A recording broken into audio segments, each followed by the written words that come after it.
from France via Oslo, Norway, it is Marie Vilain. Hello. Okay, so this presentation was meant to be an hour, so I'm going to try to go really fast. I lost a little bit of time already, so hey everyone. So I am Marie Vilain. Yes, it also means villain in French. I have studied game design and programming in my bachelor and project management specifically for games as a master's. And that was in France. And I moved to Oslo since. So it's been 7 years. And during my 8 years career, I've worked in 7 companies. As you can see, it's quite a lot. And so Don't Nod, Crowbite, Land and Sea, Flatter Than Earth, Snowcastle, Machine Mensch, dead this August, sadly, and a small studio in France called Seagull. So I've learned so much during those 8 years, and of course I have met a bunch of Seagulls, as well as like lovely team members, of course. But so we're going to talk a bit more about that. So what is a Seagull manager? It's a term that is used to describe managers who swoop in, make a lot of noise, cause damage and chaos, and dump on everyone from a great height, fly away, ignoring consequences. And it's a term that is widely attributed to Ken Blanchard, who's a management consultant and author, best known for 1 Minute Manager. And so I think it's a good metaphor to describe the managers and the behaviors that we're going to talk about. So here there was supposed to be seagull sound, so if some of you in the audience can do really good seagulls, go ahead, this is the time. Perfect. So you don't have to read all of this, but let's do one experiment. So if you've ever heard one of those sentences or a variant of it, please raise your hand and keep it up until the end of the slide. Okay. So my friend, name drop, said multiplayer is what sells most. So I changed things and Lead is working on it right now. Diamonds are made under pressure, you know. That was way too long an estimation. Just add one person and cut it in half. We need to be viral on TikTok. It's so easy. Like, I could just post this video of my dog that I took this weekend. You know, it was just a quick experiment. I added one thing. How could I have known it would be an issue and break the whole Git? Studio announced this new feature. We need to do exactly the same thing by the end of this month. This is my game. I don't care what the tester said. You know, this person does overtime all the time. They're amazing. Imagine what we could do if everyone did the same thing. And I know we've changed it a lot, but trust me, this is how we'll sell 1 million copies. All right, so is there anyone that doesn't have their hand up? Well, good for you. Yes, it's sadly very common. All of these sentences are like true things I have heard. They're not exaggerated, sadly. Now, oops, let's go back. So why is indie games such a normal way to have those kind of seagulls there? Well, they tend to be creative leads or game directors, of course, because those are the people that usually have the most responsibilities, the most pressure. You know, they usually have like lots of things to do all the time. They can be doing PR, marketing. They can do a lot of events like this and be kind of away from the office for really long times, which causes them to be very detached from development sometimes, even though they might want to have and maintain control. And so, sadly, with great power comes great responsibility.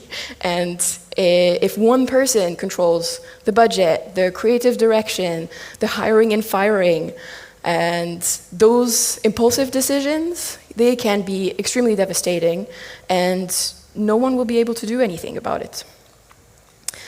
Then also, most of those seagulls in power are usually designers or engineers who transitioned into those roles. Small studios, then you started making a small game, and then you end up in this power position of being a manager, and it's not really what you intended maybe at the beginning.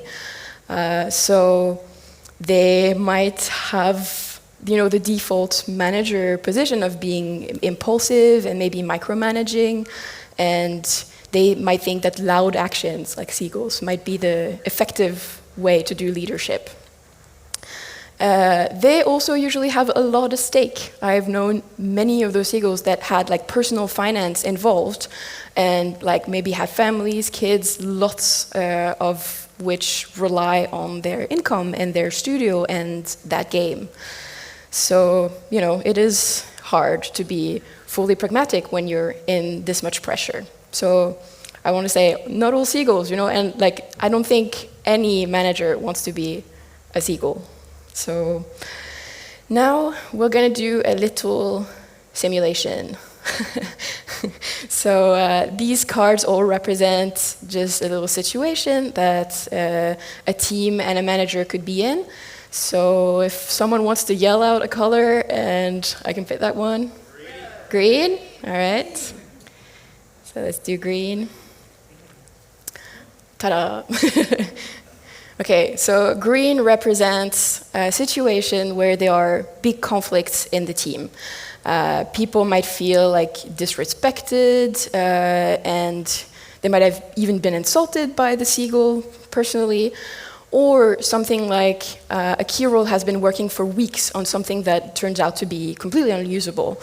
And the members of the team may have lost a lot of time, made a lot of efforts for nothing, feel betrayed, underappreciated, disrespected. And some people burn out, get sick, or quit even. So I call this the S tier of Seagulls, because this is some of the most devastating things that can happen.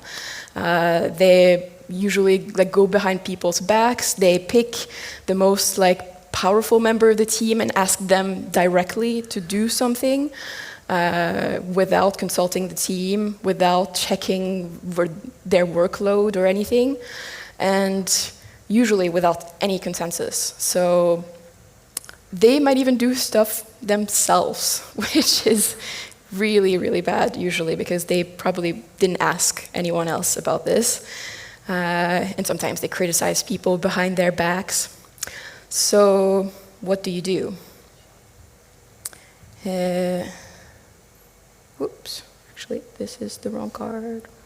Yes.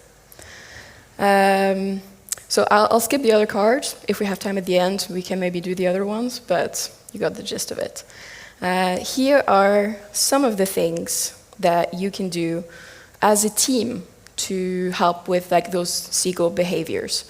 A lot of it might sound like a bit of common sense, but usually when you're head on into a production, it can be really tough to think clearly. So some of the first things are requesting clarity and protecting the pillars of the game. You want to have clear, if possible, written instructions whenever you start on something. It can be a new task, it can be a new sprint. You also as an employee should try to push for having those directions be clear and be visible at all times. And if there are changes, that has to be documented too. So if you write meeting notes, if you want to, and have the action points, the hard trail will make the manager more accountable for what they have said or done during those meetings, and it will be easier to explain, no, you did say that we should do this. Make sure also that the pillars of the game, which are usually the responsibility of the creative lead or director, are very clear. And if there are sudden changes, pivots, like we've heard, then they have to have proper justification. They have to have consensus if possible. The next thing is enforcing approvals, because it's so common that the Seagull managers will say I've never said yes to this. I don't know who ever thought this was okay. But so enforcing the approvals by having regular play tests and team playthroughs is very useful for those kind of things. So you have to kind of force the approval at every step so that they have opportunities to voice concerns. And if they're really just unsatisfied, then that's a good time before you waste time doing something else. The next thing is be the data. The more information you have about your own role, so how long things take, do you need to do research, what could be the potential risks, or what are the things that are unforeseen that you're not sure you're going to be able to perform in the time that was allocated for it. The more information you have about your own role, the more you can give information to the Seagull and avoid being in a situation where you haven't anticipated that it was so much work and they're really mad at you.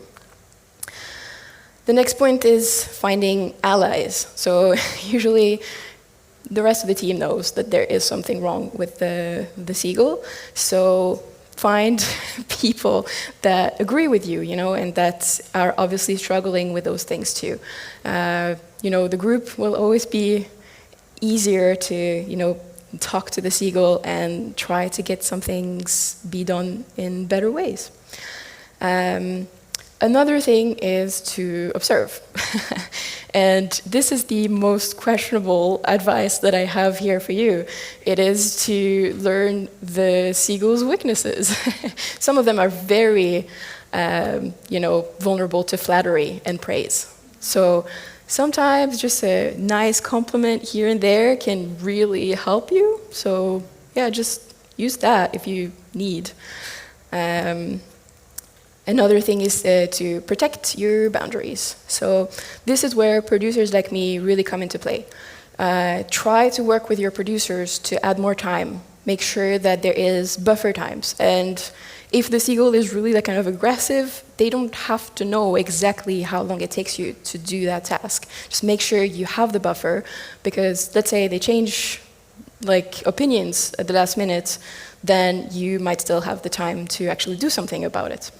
So work with the producers, try to have boundaries, and also make strict rules against stuff like overtime and last-minute changes. And the producers will help you enforce this to not only the team, but also the managers. Your health in this is the most important thing. So you are the ones making the game. What else? The last thing. Maybe the nicest one. Have an empathy check. The Seagulls are also like you. And they are probably, as we said, under a lot of pressure. So, try to see it their way. Why would they act this way? What is at risk? There's maybe information that you don't have coming from outside, maybe financial issues that they're trying to protect the team from. It might happen. So, check yourselves. Try to be a bit understanding and walk in their shoes too. Now, we're gonna talk a bit about what the potential Seagulls can do, or at least leads and managers, so that you don't become like that. And I know this crowd is probably the least Seagull-y crowd, so I assume most of these things will be common sense. But the first advice I really have is to know your role. So you have to honestly assess which hats you want to wear. So because not everyone is really good at doing biz dev when they've been pushed into this role after being a designer or an engineer. And so really deciding, what do you want to do? And then doing that. And not if you really have to do biz dev, try to find someone that can do it for you. Because if that is not the core of your skills, it is probably best for everyone if someone else does it, and that you can stay focused on the things that matter to you most. The second thing is to be present. So yeah, sadly, there might be some things that you just can't avoid, even if you do your best to only do what you are really good at. Maybe you would have to go to this event or do the financing thing. So the important thing is to delegate properly. Make sure that the people that are going to do your work while you're away know exactly what to do, that they have all the tools, and they will not take the blame for you if you're away. it is still your responsibility. So don't just blame everything on that, oh, I told you everything, and then you just had to do it.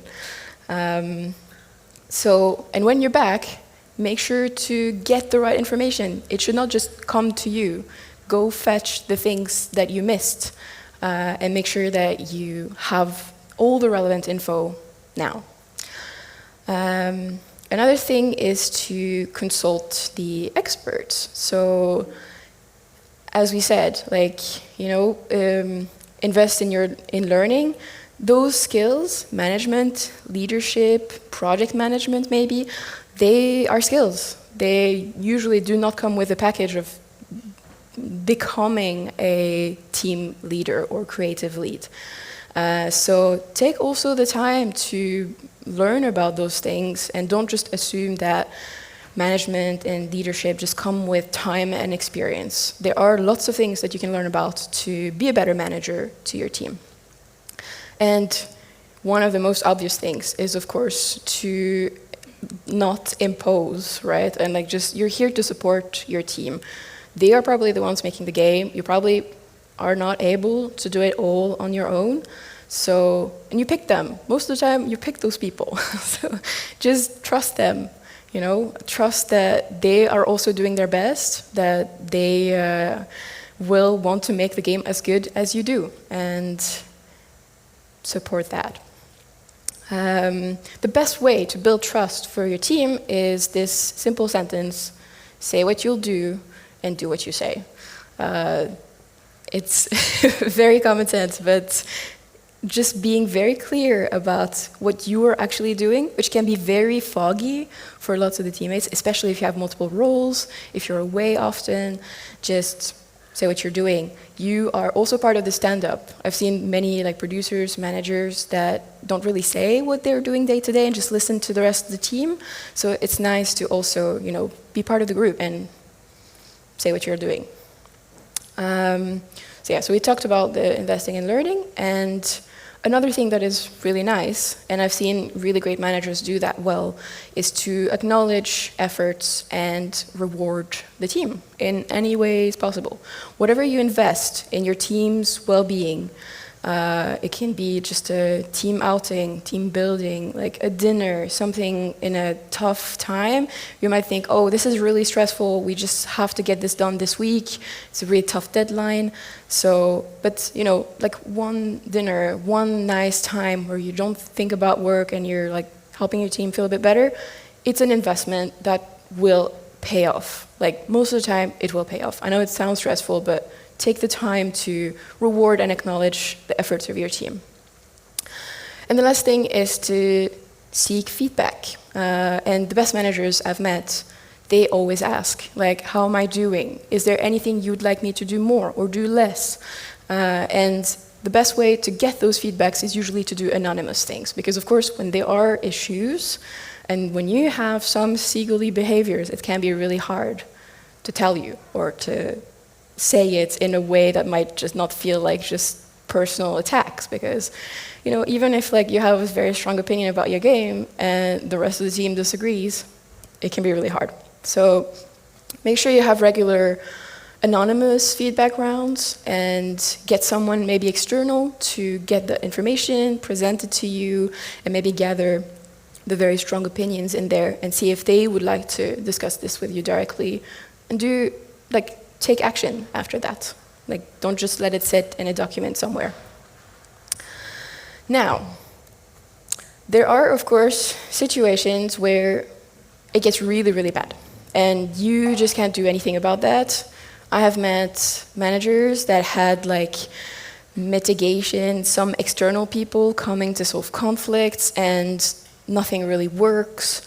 It's also important that at some point, if non-violent communication, constructive feedback, if that all leads to threats, aggression, people screaming at you, or they might even make efforts to make your work life hard, that is never okay. And that is the point where you have to just step away and say, okay, this is the situation. Now, what do you do if you need that job for a visa, for something, and you know you, especially in these days, that you might not find another job so easily? It's also okay not to fight. There might be people that are better placed than you to try to take this head on and try to make things change, but it is not always on you to try to change things. Prioritize your safety. And the next advice that I would have for this is to have an escape strategy. So always have a CV ready, your portfolio updated if you can, and make sure to maintain the chatter between other industry people, your colleagues, maintain your network so that you might be able to also potentially find a better job and escape safely. And finally, no seagulls. Everyone can be in that situation, and we just have to try to be nice and get everyone in a better place and without so much financial pressure, which is usually the cause of the seagulls. Do we have a bit more time? Yeah, no. So then I will say thank you guys for listening. The QR codes might not work without internet, but you can find me at the Bloody Foxy handle on LinkedIn, Instagram, and most things. Yeah.